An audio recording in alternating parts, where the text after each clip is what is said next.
비가 내리지 않고 있습니다. 호주 산불이 꺼지지 않고 몇 개월째 계속됩니다. 메뚜기 떼들이 온 땅을 휘저으며 먹을 것을 갉아먹고 있습니다. 많은 기근들이 예측되고 있습니다.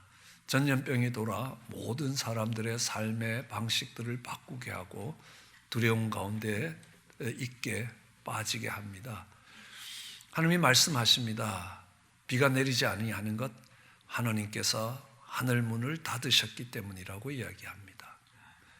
메뚜기 떼들이 창궐하는 것 하나님께서 메뚜기 떼에게 그것을 먹게 하셨기 때문이라고 오늘 본문은 말씀합니다. 전염병도 마찬가지라고 이야기합니다. 이것을 통하여 하나님께서 말씀하고 계시는 것이 하나님 백성이 그 악한 길을 떠나고 스스로 겸비하고 기도하여 하나님의 얼굴을 구하라고 이야기하십니다. 그렇게 하면 하나님께서 그 땅을 고치시겠다고 약속하고 계십니다. 우리는 어떤 이유 때문에 이런 재앙들이 일어나는지 알 수 없습니다. 그러나 하나 확실한 것은 하나님 이름으로 일컫는 하나님 백성들이 악을 떠나고 겸비하여 하나님의 얼굴을 구하면 그 재앙이 그친다는 것입니다. 그 재앙이 그치지 않는 것은 하나님 백성들이 그렇게 하지 않기 때문입니다. 우리는 지난 주일에 어떻게 악을 떠나야 되는가, 악이 무엇인가에 대해서 살펴보았습니다. 오늘은 스스로 겸비한다는 것이 무엇인가를 살펴보며 그렇게 되기를 소원합니다. 우리 겸비하다라는 말은 이 겸손하다는 말인데, 성경에 나오는 부자 청년을 보면 예수님을 보자 이 부자 청년은 예수님께 달려왔습니다.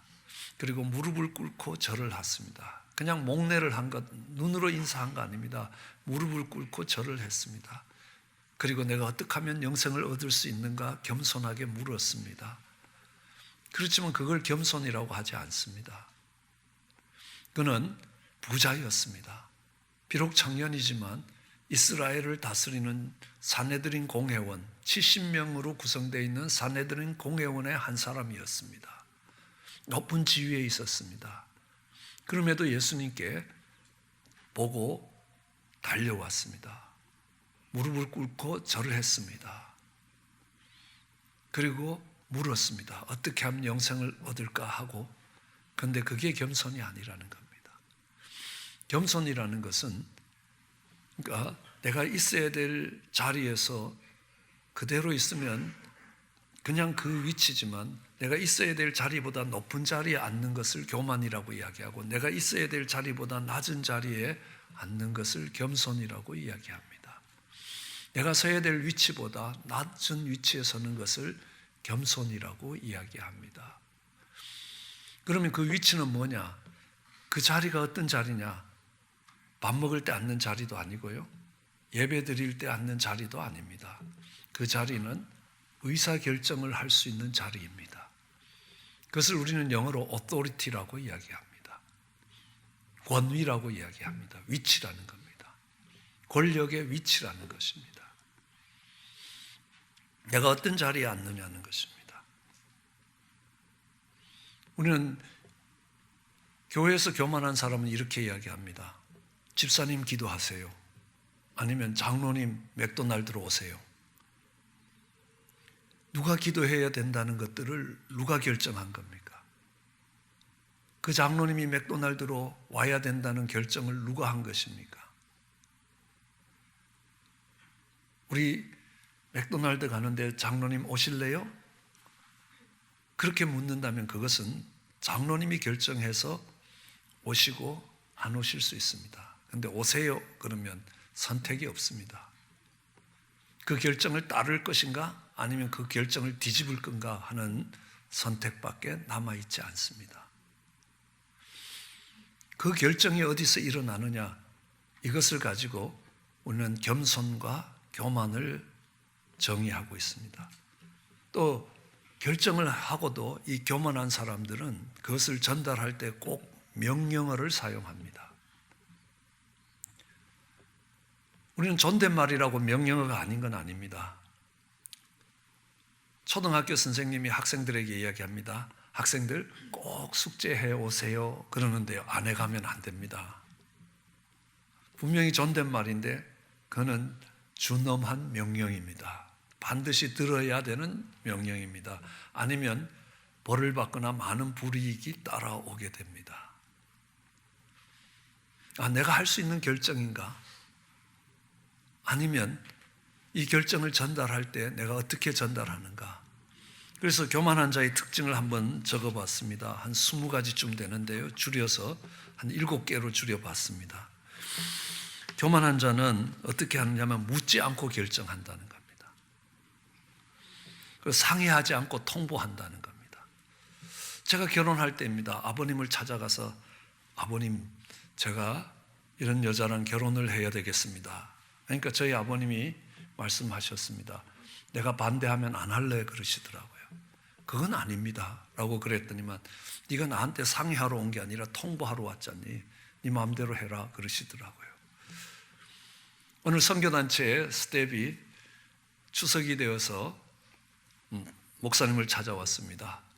목사님, 제가 이번 추석에 고향을 좀 다녀와도 되겠습니까? 하고 묻는데 이미 여기에 차표가 꼽혀 있더라는 겁니다. 이미 본인이 결정한 겁니다. 뭐 갔다 와도 되냐 안 되냐 상의하러 온 게 아닙니다. 통보하러 온 거 아닙니까? 그래서 그 목사님이 가도 되는데 안 올라와도 된다고 그렇게 말씀하셨다는 겁니다. 교만한 사람은 부탁을 하는 게 아니라 항상 명령을 한다는 겁니다. 교만한 사람들은 배우려고 하지 않고 늘 가르치려고 하고요. 다른 사람의 충고를 들으려고 하지 않고 다른 사람을 충고해 주려고 합니다. 그리고 교만한 사람은 남을 나보다 낫게 여기지 않고 내가 남보다 낫다고 생각합니다. 그러니까 말을 해도 더 많이 해야 되고, 성경은 우리에게 이야기합니다. 겸손한 사람은 남을 나보다 낫게 여기는 사람이라고.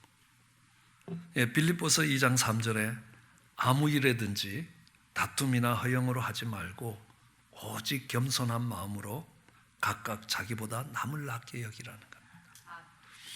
우리가 하나님 앞에 서는 겸손은 어떤 것입니까? 나보다 하나님을 낫게 여기는 겁니다. 하나님이 결정하신 것, 하나님이 계획하신 것은 내가 결정하는 것과 내가 계획하는 것보다 더 높으신 뜻과 더 큰 계획이 있다는 것입니다. 내가 원하는 것보다 하나님이 원하시는 것이 이루어지길 원하는 사람은 겸손하지만요, 내 원대로 이루어지지 않으면 원망하고 불평합니다. 그는 그 뿌리에 교만이 있고 결코 겸손한 모습이 아닙니다. 욥이라는 사람은 참 의롭게 살았습니다. 정직하게 살았습니다. 하나님을 경외하게 살았습니다. 그런데 그에게 많은 고난이 찾아왔습니다. 그저 억울했습니다. 하나님 앞에 나가서 내가 얼마나 하나님 말씀대로 하나님의 뜻대로 살려고 노력했는데 나한테 이런 어려움이, 다른 사람에게도 없는 이런 어려움이 있으면 되겠습니까? 어찌 이룰 수가 있습니까? 그 말은 뭡니까? 하나님 실수하신 겁니다. 하나님 잘못하신 겁니다. 하나님이 그렇게 하시면 안 됩니다. 그걸 보고 있던 젊은 엘리후라는 친구가 욥, 당신 참 교만하다는 겁니다. 당신은 당신이 억울하다고 이야기하는데, 당신이 의롭다고 이야기하는데 그로 인하여 하나님이 불의하게 지고 하나님이 지금 실수하고 하나님이 잘못하고 있다고 네가 지금 이야기하고 있는 것이다라는 겁니다. 네 교만이 하늘을 찌르고 있구나라고 이야기합니다. 그리고 그 욥은 회개를 합니다. 내가 죄를 뒤집어 쓰고 회개한다는 겁니다. 내가 정말 아무것도 모르는 내가 하나님을 판단하고 있었습니다 하고 회개합니다. 그리고 또 고백합니다. 내가 듣기만 하던 하나님을 이제는 보게 됐습니다. 내가 하나님 보는 눈이 없어서 무식이 용감해서 내가 이렇게 했다고 죄를 뒤집어 쓰고 회개하더라는 겁니다. 내 원대로, 내 뜻대로, 내 계획대로가 아니라는 겁니다. 하나님이 결정하셨고 하나님이 뜻하시고 하나님이 원하고 계시다는 겁니다.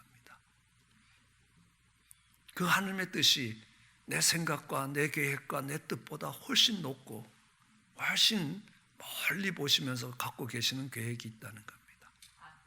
전염병이 돌고 있습니다. 왜 이런 전염병이 도는지, 그래서 왜 우리의 삶을 이렇게 어지럽히는지 아니라는 겁니다. 이 가운데 하나님이 결정하신 것이고, 그 가운데 인생의 하나님 앞에 어떤 모습으로 서야 되느냐라는 것들을 깨달아 가야 합니다. 저는 가장 닮고 싶지 않는 성경의 인물 중에 하나가 엘리라는 사람이었습니다. 얼마나 패역된지 모릅니다. 기도하러 온 한나를 술 취했다고 술 좀 끊으라라고 말하지 않습니까? 또 자녀들이 예배를 드릴 때도, 제사를 드릴 때도 제물에서 좋은 거는 먼저 다 취하는 겁니다. 하나님께 먼저 드리는 법이 없는 겁니다. 그런 자녀들을 만류하지도 않습니다. 여러 가지, 성전에서는 절대로 의자에 앉아서 섬기는 게 아니라 서서 섬겨야 되는데, 의자에 앉아 있다가 언약궤를 빼앗겼다는 소식을 듣고 넘어져서 목이 부러져 죽었습니다. 야, 저런 제사장이 되지는 말아야 되겠다라고 생각을 하는데, 성경을 읽어가다가 아주 충격을 받았습니다. 전율에 가까운 충격을 받았습니다. 그렇게 우습게 봤던 엘리 제사장인데, 그렇게 패역된 제사장이라고 했는데, 어느 날 하나님이 사무엘을 부르시는 겁니다. 사무엘은 엘리가 부르는 줄 알고 쫓아갔습니다. 근데 아니었습니다. 엘리가 사무엘에게 하나님의 음성을 듣는 법을 가르칩니다. 종이 여기 싸우니 말씀하옵소서. 그래서 하나님께서 사무엘에게 말씀하는 겁니다. 내가 엘리의 집을 멸망시킬 것이다. 어떻게 멸망시킬 것이냐? 그 집에 늙어서 죽는 사람이 없을 것이다. 다 젊어서 죽을 것이다. 내가 그 제사장 가문을 폐할 거다라는 겁니다. 그리고 내가 너를 제사장으로 세울 것이다. 그런데요, 사무엘상 3장 16절에 보면 그 다음날 아침이 됐습니다. 엘리가 사무엘을 불렀습니다. 내 아들 사무엘아. 그러니까 또 이제 어제 배운 것처럼 네, 제가 여기 있습니다 라고 이야기하니까, 하나님이 너한테 무엇을 말씀하였느냐? 내게 숨기지 말라. 내게 말씀한 모든 것 하나라도 숨기면 하나님이 내게 벌을 내리시고 또 내리기를 원한다. 그랬더니 고마, 이 철없는 사무엘이 세세히 말하고 조금 더 숨기지 아니했다는 겁니다. 뭡니까? 그 집에 늙어서 죽는 사람이 없을 것이다. 다 죽고 이제 대가 끊어질 것이다. 그때가 되면 사무엘이 이스라엘을 맡는 제사장이 될 것이다. 염려 사울왕 같으면 그 자리에서 사무엘은 죽었습니다. 그런데 엘리는 이렇게 이야기합니다. 이는 여호와시니, 이 말씀을 하신 분이 여호와시니 선하신 소견대로 하실 것이라. 나한테는 저주 같은 일이라는 겁니다.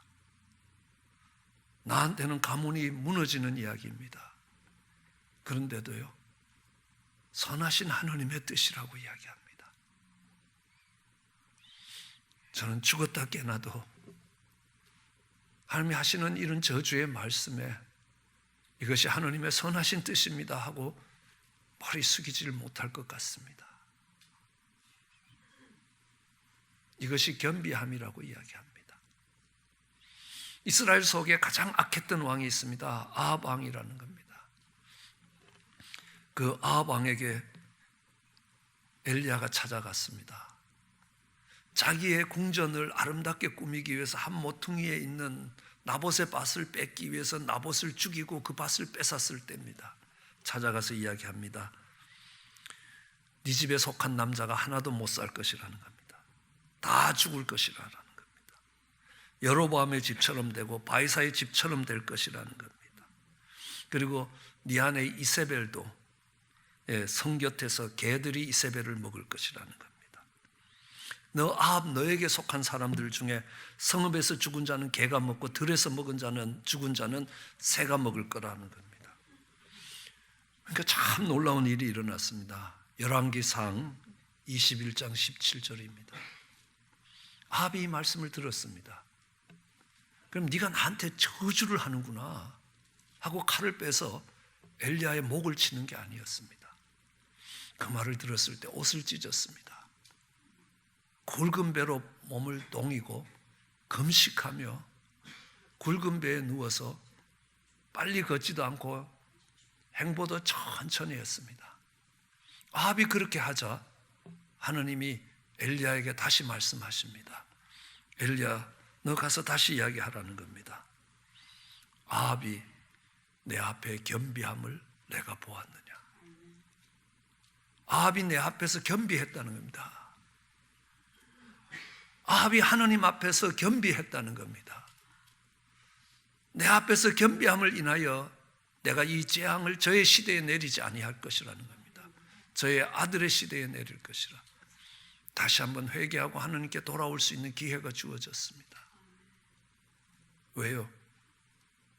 어마어마한 저주 같은 말씀을 들었을 때에 그는 그 결정을 하신 하느님의 결정 앞에 머리를 숙였습니다. 그리고 그 앞에서 베옷을 입고 금식하며 회개하기 시작했습니다. 그것을 이 사악했던 이스라엘 역사에서 가장 악했던 아합일지라도 하나님 앞에 겸비함을 봤다는 겁니다. 그게 하나님 앞에 겸비함이라는 겁니다. 그 겸비함이 있으면 내가 그 재앙을 거둘 것이라는 겁니다. 이스라엘에 르호보암이라는 왕이 있었습니다. 솔로몬의 아들이었습니다. 다윗의 손자였습니다. 그가 이스라엘의 왕이 되었습니다. 그때 이스라엘은 남북으로 나누어지기도 했습니다. 그런데 역대하 12장 1절에 보면 르호보암이 나라가 견고해졌습니다. 세력이 강해졌습니다. 그래서 이제는 하나님의 율법을 버리기 시작했습니다.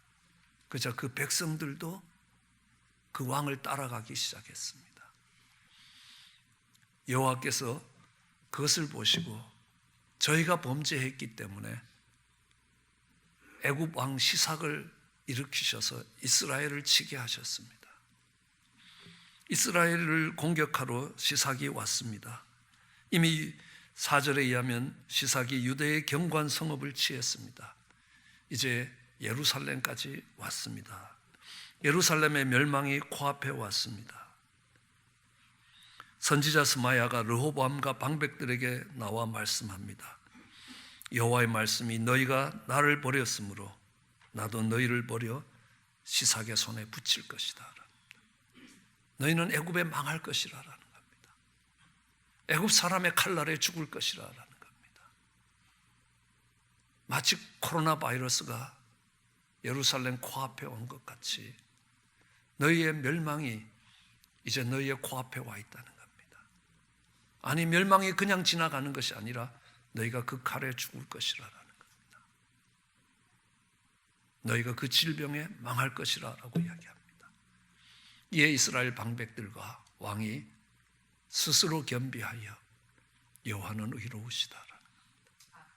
하나님이 어찌하여 이런 일을 이루시고 왜 이러시는지가 아니라는 겁니다. 여호와가 의롭다는 것은요, 우리는 그 하나님 앞에 범죄했다는 것입니다. 인생이 대단한 것을 이룬 것처럼요, 실험실에서 사람도 만들고 기계로도 사람처럼 된 기계를 만들고 내가 즐거우면 그것이 법이 되고 동성결혼도 합법화되고 하는 말씀하십니다. 여호와의 법을 버렸다는 것입니다. 그래서 그들의 멸망이 그들의 코앞에 와 있었습니다. 그때 이스라엘 백성들, 이스라엘의 방백과 그 왕이 스스로 겸비했습니다. 그러자 하나님이 그 멸망에서 그들을 건지시는 것들을 보게 됩니다. 이스라엘의 최대의 부흥이라고 이야기하는 이스라엘 역사의 가장 큰 부흥이라는 히스기야의 부흥을 봐도 그렇습니다. 히스기야가 온 이스라엘과 유다에 사람을 보냈습니다. 에브라임과 므낫세에 편지를 보냈습니다. 예루살렘 여호와의 전에 와서 이스라엘 하나님을 위하여 유월절을 지키자고 했습니다. 왕이 방백들과 예루살렘 온 회중들과 의논하고 1월에 지켜야 될 유월절을 2월로 옮겼습니다. 그래도 사람들이 모이질 않는 겁니다. 아무리 모이라고 해도 모이지 않습니다. 1월에 지키지 못했던 이유가 있습니다. 제사장이 부족했습니다. 백성들도 예루살렘에 모이지 못했습니다. 그래서 지킬 수가 없었습니다. 그런데 10절에 보면요, 이 편지를 들고 가는 사람들이 에브라임과 므낫세 각 성에 두루 다니며 스불론까지 이르렀으나 사람들이 저희를 조롱하고 비웃었습니다.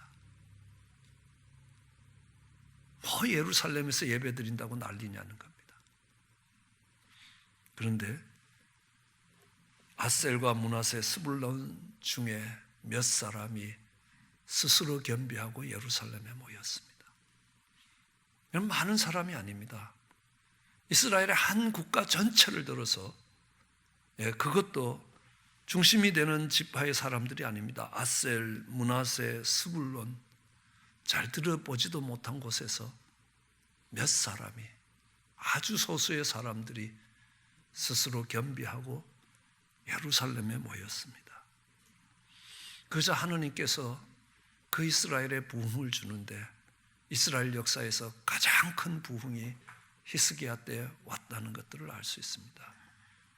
왜입니까? 다들 예배드리는 걸 조롱할 때에 그 몇 사람이 하나님 앞에 모여서, 예루살렘에 모여서 하나님 앞에 유월절을 회복했다는 겁니다. 그래서 하나님께서 히스기야의 부흥을, 이스라엘 최대의 부흥을 보내시는 것입니다. 또 이스라엘 역사에 보면 8살의 왕이 된 요시야 왕이 있습니다. 열왕기하 22장 1절입니다. 요시야가 위에 나갈 때 나이가 8세였습니다. 그럼 8살 꼬마가 어떤 수준에 있는지 아시지 않습니까? 그럼 오늘날은요, 얼마나 빠른지 그 자녀들의 지적 성장이 굉장히 빠르다는 겁니다. 그런데 수천 년 전 8살 된 아이가 왕위에 올랐습니다. 그런데 어려움이 왔습니다.